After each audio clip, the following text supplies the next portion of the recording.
अच्छा आप बताइए, आप अयोध्या आए तो कितनी जेब खाली हुई? जेब तो हम अपना देखते नहीं हैं, खर्चा लेकर चलते हैं। भगवान के कृपा से हमारा जेब खाली नहीं होता है और जेब योर हम ताकते नहीं हैं, खर्चा योर ताकते हैं कि जो मर्जी खाना है वो खाओ।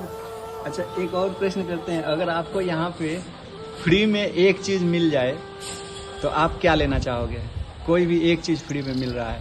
फ्री में हमको अगर भक्ति मिल जाए तो पहले ले लेंगे, दूसरा कुछ नहीं चाहिए। तो महाराज जी भक्ति निःशुल्क ही होती है, भक्ति का कभी पैसा नहीं लगता। हम बोल रहे हैं कि जिस चीज़ों में पैसे लगते हैं अगर फ्री में मिले तो आप क्या लेना चाहोगे? भगवान का स्वरूप लेना चाहते हैं। अच्छा भगवान की मतलब मूर्तियाँ बस। चलो ठीक है। भगवान से क्या मांगना चाहिए व्यक्ति को? भगवान से तो भक्ति मांगना चाहिए। जहाँ भगवान है वहाँ चारों धाम है, वहाँ कुछ का कमी नहीं है। क्यों मांगने वाले तो सोना चांदी हीरे मोती वो मांगते हैं जो माया में है, वो हमको माया से कोई मतलब नहीं है। हम तो उतना कहते हैं साईं उतना दीजिए जामे कुटुंब समाज, मैं भी भूखा ना रहूं कोई संत भी भूखा ना जाए। कितना भी दौलत कमाइएगा यहीं रह जाएगा, जाएगा सिर्फ राम नाम का खेती जितना किए हैं वही जाएगा, बाकी सारा खेती घोड़ा हो जाएगा, यहीं पर रह जाएगा, वो जाने वाला नहीं है। अयोध्या की कौन सी चीज आपको सबसे यादगार लगी? खाना, मंदिर या माहौल? यहाँ का माहौल हमको बहुत अच्छा लगा। अच्छा किसी से कोई का द्वेष नहीं है, हाँ। सब कोई का एक दूसरे से प्रेम भाव है, मिलन है। अच्छा ये देखकर हमको बहुत अच्छा लगा। ठीक है, अब हम आपसे एक और सवाल करते हैं, अगर आपको एक दिन के लिए अयोध्या का मेजर बना दिया जाए तो आप क्या बदलेंगे?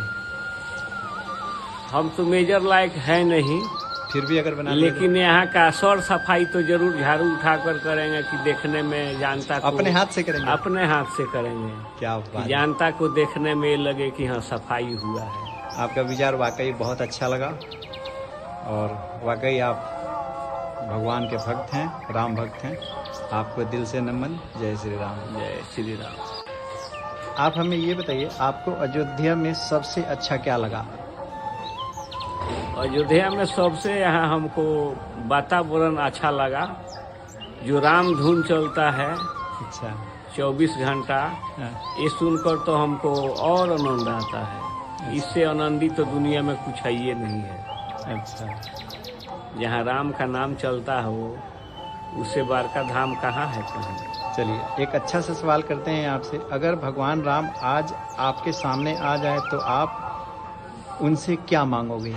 बस उनका चरण मांगेंगे कि अपना चरण दे दीजिए प्रभु, हमारा हृदय में वास कीजिए, हमको दूसरा कोई धन दौलत का जरूरी नहीं है, सारा धन हमको मिल जाएगा। आप हमें बताइए, अयोध्या आने का आपका मुख्य उद्देश्य क्या है? धर्म से जुड़ना। धर्म से जुड़ना। अच्छा, राम मंदिर बनने के बाद आपको क्या बदलाव दिखा यहाँ पे? यहाँ तो उतना बदलाव दिखाई दिया कि हमको समझे में नहीं आ रहा था।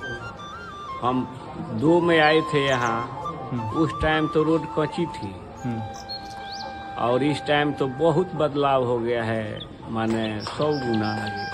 तो क्या आप अयोध्या को स्वर्ग से सुंदर कहना चाहते हैं? स्वर्ग है ये है, सुंदर क्या कहना है इसमें, स्वर्ग ही है। स्वर्ग ही है। अच्छा, आप पहली बार अयोध्या आए थे या पहली बार आ चुके थे? उस समय क्या अनुभव किए? उस टाइम तो कुछ था ही नहीं, जो रामलला का मंदिर था वो टूटा हुआ था। चौकट जो था उसमें चांदी का सिक्का ठोका हुआ था कील से, चौकट के ऊपर का हिस्सा कुछ भी गुमज उमज नहीं था। उतना ही पर हम आकर वहाँ खपड़ा तपड़ा हावी जावी था, वही हम देखकर दर्शन किए और उसी पर हम समझे कि यहीं पर हमारा प्रभु श्री राम है, उनसे हम दर्शन कर लें और जो कहना है सो कह लें। बस हम यही समझे कि यही भगवान है। कहानी कुछ ऐसी है कि एक किसान था, वो अपना भैंस चराने के लिए जा रहा था रस्सी पकड़ के खींचते हुए, और भैंस हरी घास देखती थी। हाँ तो झिकाएगी। तो भैंस हरी घास की तरफ जाती थी या किसान रस्सी पकड़ के अपनी तरफ खींचता था। तो एक साधु वहाँ से गुजरे, तो उन्होंने कहा कि तुम भैंस को छोड़ क्यों नहीं देते हो?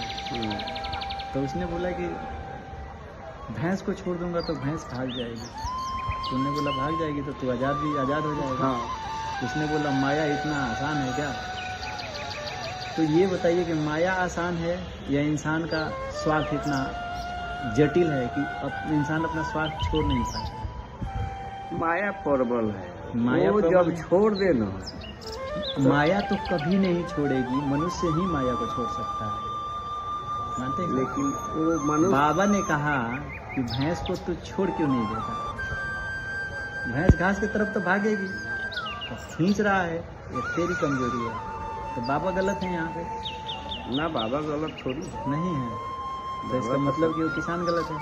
किसान गलत है। अगर रस्सी को काट देगा तो भैंस अपने रास्ते, हाँ। किसान अपने रास्ते, दोनों आजाद हो जाते हैं। तो हम गुलाम कहाँ से होते हैं? एक स्वार्थ से, मोह, माया। आपको क्या लगता है? अयोध्या में लगभग लाखों लोग ऐसे हैं यहाँ जो जिनके पास ना नौकरी है, ना रोटी है, ना घर है, फिर भी राम जी सबको आसरा दे रहे दे हैं। रहे हैं। हाँ।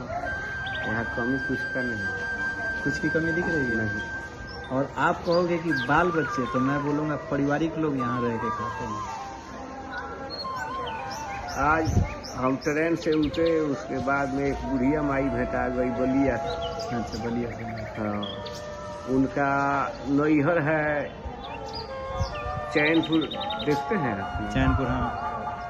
और चैनपुर उनका नैहर है मशरफ में।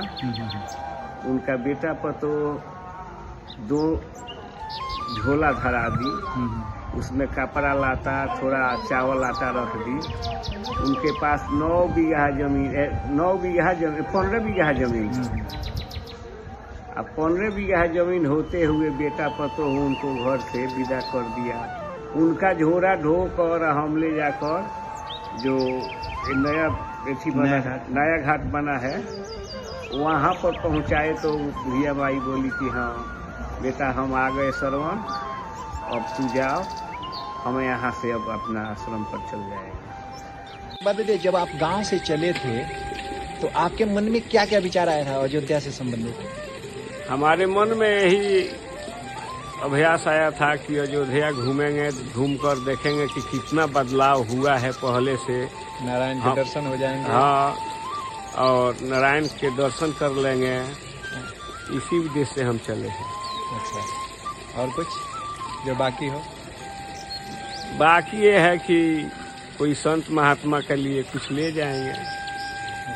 अच्छा, ग्रामीण गांव में जो संत महात्मा, हाँ, जो संत महात्मा है, मतलब कोई चिन्ह हाँ, वही ले जाएंगे।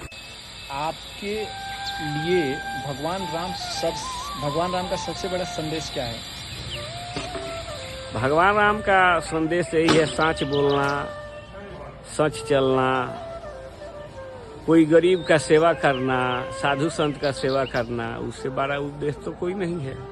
क्या आप इस पल को अपनी जिंदगी का खास पल मानते हैं? हाँ। चलिए, बहुत बहुत धन्यवाद।